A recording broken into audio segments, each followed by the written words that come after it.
2005 to 2007. With us now to continue this conversation, I'm joined by Republican Congressman Robert Pittenger of North Carolina. Congressman, good to see you. Thank you for being with us. Good afternoon to you. It's always great payback when a congressman from North Carolina comes on TV wearing a fantastic seersucker suit. My appreciation to you for that, first of all. Listen, you heard Richard Painter, who has been, as he said, associated with the Republican Party for 30 years, and he wishes others would get involved in this discussion about emoluments. As a member of Congress, where do you feel your role is in this discussion about emoluments and the emoluments clause?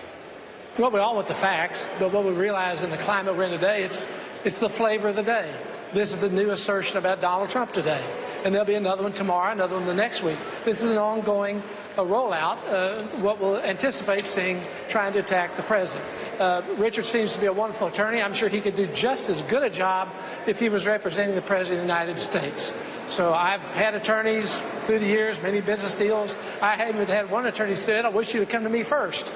We'd have represented you instead of the other guy. But do you think it's right that the president profits off of relations with foreign banks and foreign governments? Government attorneys have already recognized that these payments, the hotels were no interference, no conflict whatsoever. Well, I think that's Donald Trump's personal attorneys who have made that assertion. Well, no, the government attorneys made the same thing last week.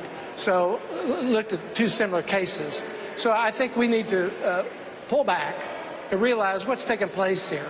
What's taking place is a continual attack upon the president, looking for this issue and then that issue and then that issue. And at the end of the day, they're going to be resolved. And I believe the president has very good attorneys. He knows what he's doing.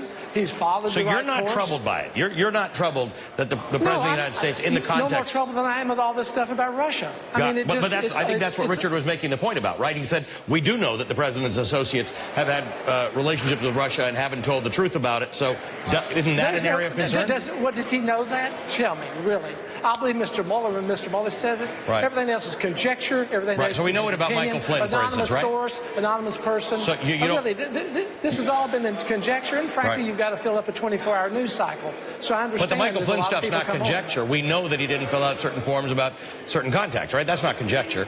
The Jeff Sessions meeting with Sergei Kislyak isn't conjecture. Carter Page, it's not conjecture. Let's get in the weeds on that in terms of what was required. All right, well, they've said, many of them have said it on this network alone. So legal outcomes. I don't want to confuse conjecture. All right, let's talk about, you're on the task force to investigate terrorism financing. Yes, sir. The president made a reference to the Treasury targeting an ISIS leader involved in chemical weapons development.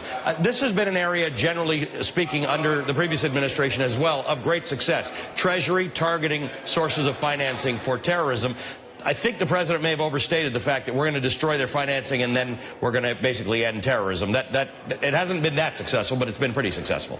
It's a very key component to it. And certainly George Bush 43 did a remarkable job in starting this process. I have a conference that I'm leading Monday in Riga, Latvia. There'll be delegations coming from 27 countries dealing with terrorism finance. Experts are coming in from the government, the private sector, and to help them understand what we can do in a collaborative way to stop the advancement of their financial capacities. So there are measures that can be taken that can really diminish their actions, and that's what we're about. So the danger, because you and I both have a lot to do with finance, the danger, of course, in seeing the success on that front is losing track of the fact that most of the attacks we see these days are not by the organization ISIS or by the organization Al-Qaeda, but they're inspired by. Well, certainly they're inspired, but if any way that we can disable, dismantle, harm these major terrorist groups, Al-Qaeda or Islamic State, we can have a real impact in terms of their outcomes. We are able to severely distract their capabilities, and we need to be focused on that. There's a tremendous amount of money that gets transferred through the international financial system to terrorist groups, and we can prevent that. No, I hear you, and I agree with you on that. Sir, I want to talk to you more about finance. We've run out of time, but I'd like to invite you to come back, and we can talk about the Choice Act, and we can talk about banking and things like that, because I would really like to. Listen, we're about doing our business, and I appreciate all the concerns people have. We're going to deal with veterans issues this week. We dealt with the Choice Act last week. We're going to continue to deal with health care. So the thing I want to talk about the Choice Act is that we didn't fully deal with it, right? The House has dealt with it to some degree, but it's not. Well, in the House we passed it. Remarkable. Right, but the it's Senate going to lift the hasn't. burden off small banks and small financial institutions that have been under the same compliance. Did you know that in North Carolina, just since 2010, we've lost 50% of our banks? Right.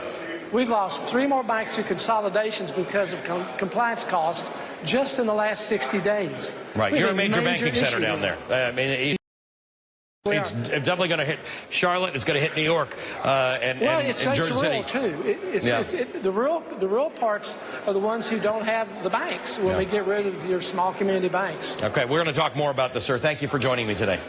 Great to be with you. Thanks so much. Robert Pittenger is a Republican Congressman.